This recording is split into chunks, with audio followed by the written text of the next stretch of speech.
Welcome back, everybody. Part 10. Can you believe it? Thank you so much for stopping back. And we're at the end. We're at the final results. And remember in the beginning when I said I wasn't sure what this was going to look like? Well, today's the day. We get to see. So I spent some time working with our final piece. I was going to change the look of the mat that I planned on using in the frame. That was a wood frame that I had purchased off Amazon.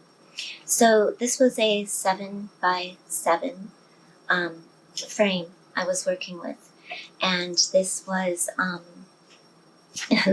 still is cold pressed Canson watercolor paper. So this is what we've been working on in the last 9 sections of this series. And now I want to show you some borders that I created. I'm not going to show you how I did that. Take too long. I take too long anyways. But if you want to learn more about the different mixed media effects I use, I will be posting courses and things on my site in the very near future. I'm busy getting all of that together with a number of other projects. So be sure to stop over there if you're interested in. I plan to get my resources page up and get together a lot of the supplies and things that I use and I like. And just, there's so much, there's so many variants that I use in my work for different purposes. One being for fine art that has to last and making sure that it's archival and it won't fade and the quality is there. And then another one is my Zentangle art that I share techniques of what I've learned since becoming a Zentangle teacher. Border that came with the frame. This was a smooth paper and it wouldn't take watercolor. So I used a few other techniques. Now on this one, the first thing I did was I used the Jim Holtz Distressed Oxide inks. And what I did was I stamped along the border, and then I simply sprayed some water on it to activate that ink, and you get this beautiful blended effect depending on what colors you use. So if you haven't tried that, I suggest giving that a try. There is a little difference between the Distressed Oxide and just the distressed inks, but I'll talk about that in another video. But the Distressed Oxide works beautifully with this water technique. And I just have a spray bottle with some distilled water in it, and I just give it a few squirts, and you can always reactivate it by getting it wet again.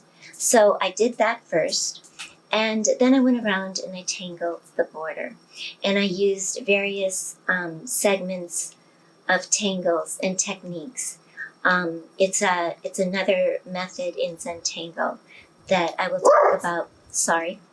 talk about in future videos. So that is the first one, and this is what it looks like. So I did carry this one off a little bit on the border. I shadowed where the ribbon was carrying off, and I'm still not sure if I'm going to do more up here. Now I want to show you the frame. If you remember, the frame was a wood frame that I had gotten off of Amazon. So here's the frame. Now I used the Jim Holtz Ideology collection. This one is called Field Label.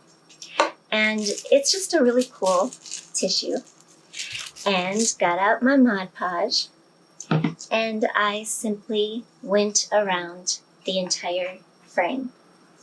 And I thought it was a really, really cool look, especially with that tissue. So this is what what the design looks like with that border. Now I still want to do something on the insides, and I haven't done that yet. So, but I thought I've got to get this video out. So I would show you what I have so far. So I like that look. So again, that was just with 2 colors of Distress Oxide, squirting them with water, getting that blended background, and then tangling over with just black ink. And I highlighted some of the white to bring back the white dots in the perfs and orbs that I had used. The second one I did, I like the look of this too, was with colored pencil. And I used the Tangle Any Shoe to go around the border. So first I tangled on this was also, let's see, this was a cold press Canson watercolor paper that I cut the frame out myself. And I like working on hot pressed, and for my high-end paintings, I actually work on sandpaper. And it's just, colored pencils just come to life as you layer and layer and layer. It's time consuming, but it's such a beautiful result when you really spend the time. So on this one, I used a cold press, and that works just fine. A smooth colored pencil paper would work as well too. So I tangled on the paper, and then I built up a few layers of color and went back over with a black colored pencil, because once you color this kind of thickness, it's not easy to go back with your micron pens over those lines and get the detail back. So that's what I did. And then I sprayed it with a fixative, and I like the way that one turned out too. So I'm not sure what color I might go with this one. So that looks really good in this frame as well. So at some point I might demonstrate Any Shoe with the color combination and the colored pencil technique that I use. This is on a bijou, and this is without fixative, but this was just my color swatch that I was using. And that was a second frame. Now the third frame is something that I think I would like in my house. It kind of would go with the decor. What I did was this was from the Jim Holtz collection. It is smaller sheets of paper. I wish I had the tablet to grab. I'll try to put it when I'm editing, I'll put it on the screen. But I took the 2 colors. It's just tan on the one side, and then the other side has a variety of colors. So I took the black, and I took this is a taupe gray, and I angled them and sized them to the 7x7 frame, and constructed this simple little mat that I could use. And I also just placed a little bit of the tissue that I used on here to just tie it in to the frame. And I tangled off the side of this one as well. And if I were keeping this in my home, I think this is the one I would probably end up using. I'll try to put a close-up of them on the screen, because I'm not sure. I haven't filmed like this before, so this is something, I'm always trying something new, and I'm not sure what's going to work. So anyways, this one I think is my favorite. So I just like the contrast of the black and the taupe. And then if I do something on the inside, this is a shadow box frame. If I do something on the inside, I might make that pop even more. So that's what I did with the third one. And on our Zendala, remember the Zendala? And if you're just coming back to this video, we changed up the print temps a little bit, so it might look a little bit different. Now, you could do, Zentangle.com has these beautiful little frames that are perfect for the Zendalas. So that is one simple thing you could do. You could also put it in your journal and tangle around it. That would be a great thing. You could watercolor the background and then put this in the journal. What I thought is I used one of the pieces that was left over from my frame, and I started first by tracing the Zendala, so I got the size of it on there. And then I thought, well, I liked this color combination, but I was going in a different direction with some Bronx cheer, and it, was lining up, coming off the edge. And I thought, well, that's kind of cool. But then I started realizing that maybe I could give this a 3D kind of effect. So I cut a circle, again, of the same Jim Holtz field label tissue, and I applied that in the middle. And then I cut 2 slits in the background. I matched them up with where the borders would be, and I wanted it to rise a little. So I cut the slits a little bit in, just a little on each end. And then I changed it up, changed my mind, and decided I wanted to carry the tangles off of the tile. So when you look at it sideways, you'll see a little bit of that tissue behind. And when you look at it forward, it definitely pops out at you. So I still have to shade the crazy Huggins down here. I've really been stretched on time and things going on, but that I'm going to do. But then I thought it was interesting because this looks really good in this frame as well. So, and it has room for the 3D effect because it's a shadow box. So that's something that I'm playing around with too. I might mount this onto maybe a watercolor background and something that would complement both the black and the grays, but then also tie in a bit of the blue and purples that I began with. So that was just an idea, something I changed up as I was going, but I think it turned out kind of cool.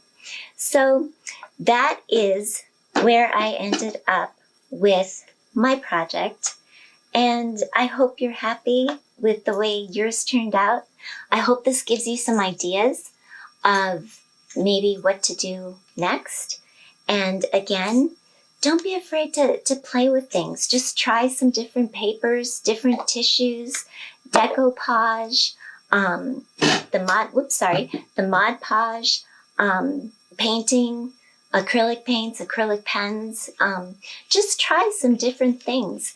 And that's what I like about not committing to the matte border on any one piece, because it gives me so much room to really change up the media, change up the look, and see what I like. So when I started this, I told you I had no idea where I was going.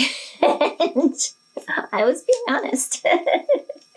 So that is it for part 10. And we completed our project, and both a Zendala in an inspired piece of artwork and a Zendala on its own.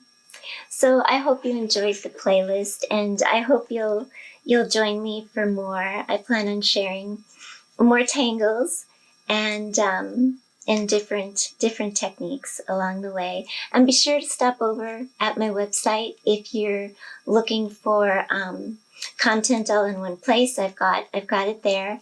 My website I've had to rebuild since my recovery, and since my recovery of through depression. It was a number of years. So my old website just kind of went away, and I have had to start over creating a new one. And I'm doing it. I started in, oh my goodness, probably close to when I started my Zentangle class. No, I started a few months before that. I never had Zentangle actually on the radar for becoming a certified teacher. That was an afterthought when I learned about the method. But I had begun drawing and building my business back again just about a year ago. And so I've really been focused on building my website and getting all my work back together. And I've got a book coming out, and just so many things are happening all at once. And filming and editing for YouTube, that's all brand new to me. So it's a lot of mistakes. So I appreciate your patience. And I'm trying to figure out a format that's quick enough and exactly what you'd like to see. So comments below would help, because I have no idea. So I'm just excited to share the method with you. So if you'd like to see more, I'd love it if you tell me what you'd like to see more of, and we'll see what we can do. So anyways, that's it for today. Until next time, keep tangling. Lots of love. Thank you for staying with me on this playlist if you watch them. And I hope you love what you created. So have a great, great day, evening, afternoon, wherever you are. I hope all is well. Take good care of yourself. Much love. Keep tangling. Bye. Sky is blue.